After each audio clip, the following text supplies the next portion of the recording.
Hi, welcome to Southern Girl in the City. My name is Dominic Duarte, and I'm a singer-actor who currently lives in Brooklyn, New York. I apologize for being late with this podcast episode, or YouTube channel episode. I got a cold this weekend, and so I really was recovering from that. But today's episode is going to be discussing people pleasing, overcoming it, working through it. I started reading Ginger Volo's book, People Pleaser, and I never got a chance to read her other book. I think it was called Breaking Free Indeed, because I don't know if people are familiar with the Duggar family, but I'm sure people are. Um, I had watched their series a little bit off and on over the years, not like religiously, but like every now and then. And actually, she probably was one of the ones that I was the most intrigued by because I remember her saying in an episode that she really liked the big city. And I thought it was interesting because they lived in a small town. But also, her mom, I remember saying to her, like, no, she doesn't like the big city. But she did like the big city, and now she lives in LA. I found it interesting because there was something that was just very intriguing about her in particular. I don't know what it was. I feel like I could relate to her because I also wanted to move to a big city. I mean, I lived in Memphis, but I wanted to move to New York City. And she loved New York City when they went to visit. I watched her and Jeremy when they were recording. I thought that was a really sweet. He seemed like a really nice guy. And then I just thought that she had such a nice spirit about her. But um, I could kind of relate to her a lot, or just seeing her on the television screen, which is ironic. But in this book that she wrote, I was like, well, I relate to you a lot. Because in her household, she was taught to just not have any conflict at all. In my household, I feel like I just learned unhealthy conflict. I didn't see resolution to problems. So I just didn't get an example of what does a healthy conflict look like. In her household, they just avoided conflict completely. In ours, it was like there was conflict, but it was negative and it wasn't expressed in a healthy way. So I just felt like it was always easier to just not say anything. Um, so in that regard, I feel like maybe we kind of developed similar coping mechanisms. For me, people pleasing was not intentional and it wasn't for her either. Like it just people pleasing is basically just putting everyone's needs above your own and not doing it really for approval and a love and acceptance. Not great, obviously. It actually puts you in a very vulnerable position oftentimes. Um, I there was one section in there in the book that talked about how argument is not rejection, disagreement is not rejection, and I was like, oh my gosh, because I have always felt that way. I've always thought that arguing or disagreeing was rejection. Like that has been my MO. Like that's why I avoid it so much. I mean, like I try not to have conflict, but basically conflict is necessary sometimes. It's not always because you're trying to be a jerk, but I feel like I've been trying so hard not to be a jerk that I've actually been a jerk. Um because what'll happen is I will say what I need to say after the fact, or I'll say it in a passive aggressive way through an email, which isn't great. Um, obviously.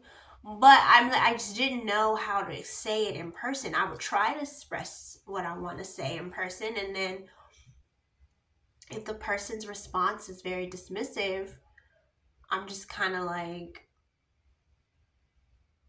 not able to really say anything else. It's not in, like I'm trying to not say anything else. It's like I literally can't say anything else. Like I speaking up, being assertive is so difficult. And I think when people are naturally assertive or people are just of a certain age, they just don't understand it because they're like, well, you should just be assertive. You're 35. You just need to get a backbone. And it's like, well,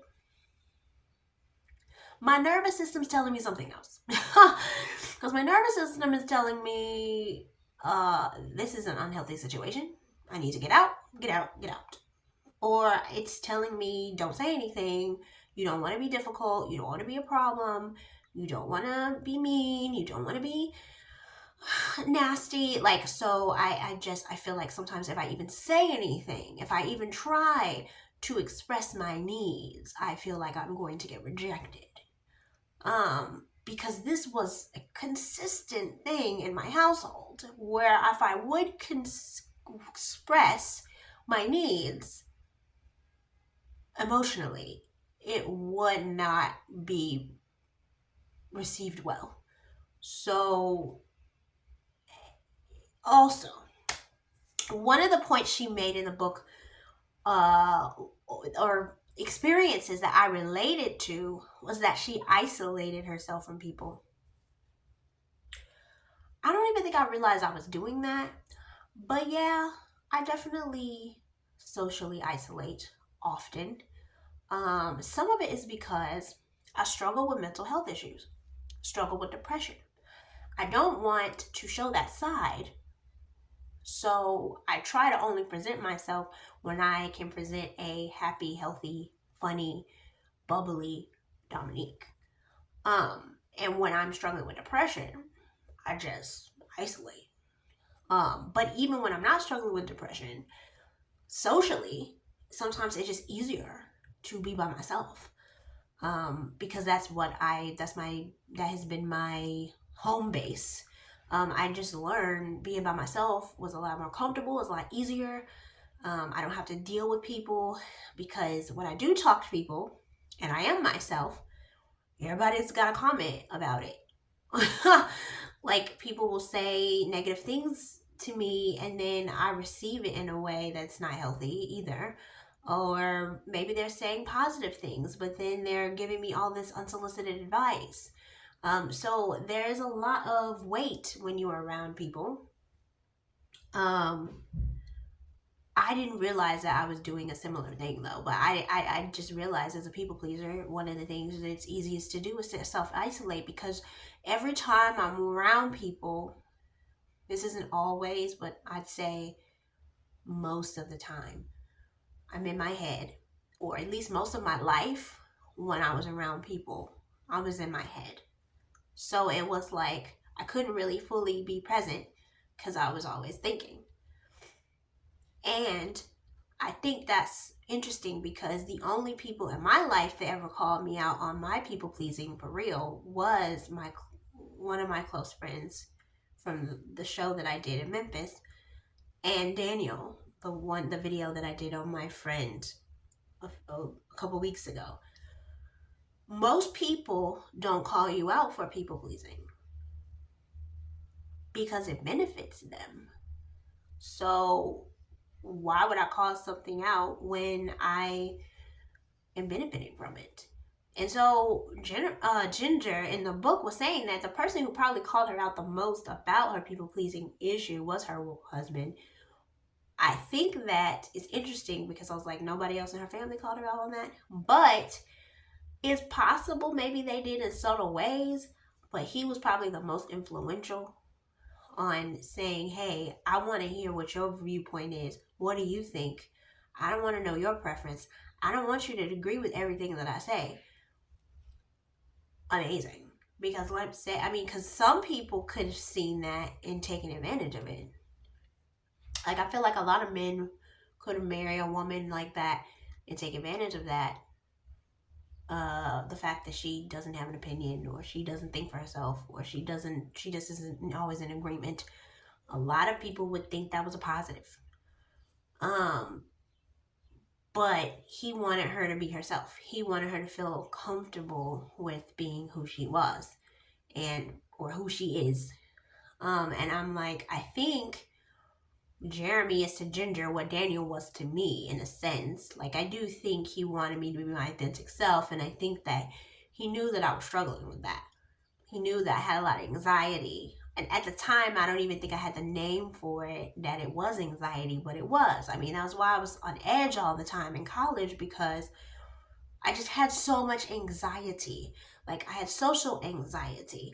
I have anxiety every time I'm taking tests. I have anxiety every time I'm trying to get on the stage and perform when it's something I want to do. But at that time, I just didn't have a lot of experience on the stage. So it was a very overwhelming, even though it was something I wanted, I didn't know how to do it because I didn't have the experience that my peers did. Try to learn all the music in a very timely manner when I had not had a lot of experience learning very difficult music before. There was a lot of elements and a lot of situations I've really been in over my head. Like, education is point blank, because as a people pleaser, going to education is probably one of the worst things you could do, because you're trying to please everyone all the time, and it's not possible. Like, you cannot please the students, the parents and the administrators and the kids. Like, you can't, because something's gotta give. But also, I thought being a teacher's assistant would be easier. In a lot of ways, it was not, because it actually reinforced the people pleasing tendencies that I already have.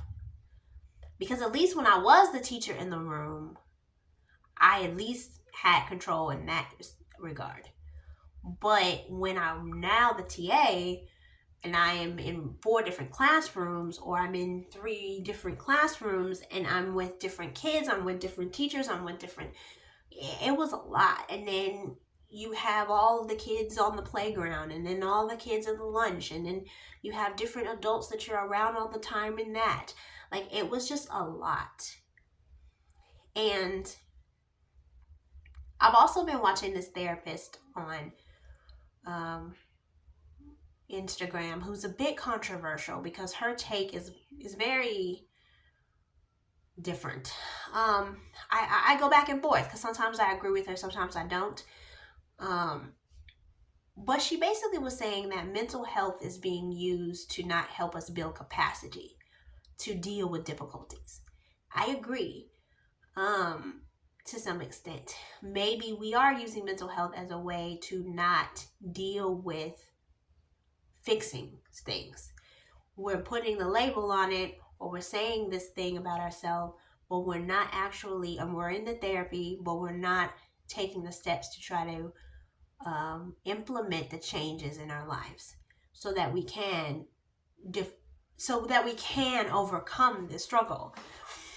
Because for me, I obviously struggle with anxiety socially, even still. Not as nowhere near as bad as it was when I was in college, but I still struggle with it. Because I'm still coming in the situation in a place of desperation, which is what Ginger mentions in the book, is people pleasing really is coming in a place of desperation instead of coming in a place of service to others. You are focused on, if I do this for them, then they'll do this for me, in a sense. But it's not even necessarily like physical things, or it's more or less like, okay, if I do this thing, then they'll love me. If I do this thing, then they'll show me that they care. If I do this thing, then they'll show me that I mean something to them. It's not always like, oh, if I do this, they'll give me this, or if I do this, they'll buy me that. Because there are people like that too, but I don't really think of those necessarily as people pleasers necessarily. But in a sense, you are coming in the relationship at a deficit. And communication is a skill. And it's a skill that I really lacked experience in forever. And I'd say have made progress in a lot of areas with my communication. But the last area that I just cannot seem to get right is conflict. When a conflict arises, I either shut down, I run away, or I am passive aggressive. And there's not, it's rarely where it has been not the case. And it's not because I want it to be that way. I just don't know how. Like, if I could speak up in the moment, I would. But it's like I can't even get the words that I want to say to come out in the moment. So it's frustrating. I get it. People think, well, you hit a certain age, you're just supposed to be able to do everything. Listen, I mean, there was a point where I would never be able to start a conversation with people. I can now do that pretty easily with complete strangers. I could not do that when I was in my early 20s. Um, I used to not say hello unless someone said hello to me first. So it's like, it's not like I haven't made progress, but it's like people pleasing is not something that you necessarily want to be. It's a learning, it's something that you learned. And it's like, it's not easy to unlearn. Because even Ginger says in the book, she's still working on this now. This is a daily thing that she is working on, but she has come a long way. She is starting to speak up for herself more. She is starting to stand up more. She is starting to share her opinion and not feel so bad when she does make some mistakes. That's another thing. As a people pleaser, I'm trying not to make mistakes. I like my current job, but there's one thing that I noticed that I'm struggling with is I'm overthinking when I'm at work. And I think sometimes my overthinking is actually slowing me down. And I actually think it's kind of getting on my coworkers' nerves. Some of them, not all. But I was like, I can kind of tell I'm moving slower than they are. It's not because I want to. There's a part of me that's like, I just want to be accurate. I'd rather be slower and accurate than faster and mess up. But the problem with that is, if I wasn't so in my head, particularly when we're dropping their dinner, when we're dropping the dinner on the tables, I don't think I would be moving as slow. I think some of them know I move slower. So I think that they put me on water and wine, which I don't mind. I actually prefer it. Problem is, then I'm not getting the practice dropping the dinners. So then I now have worked there for 6 months and I have the least experience dropping the dinners in the way that this particular place does it. Because this particular place does it slightly differently than any other place I have worked at. So that's been a learning curve.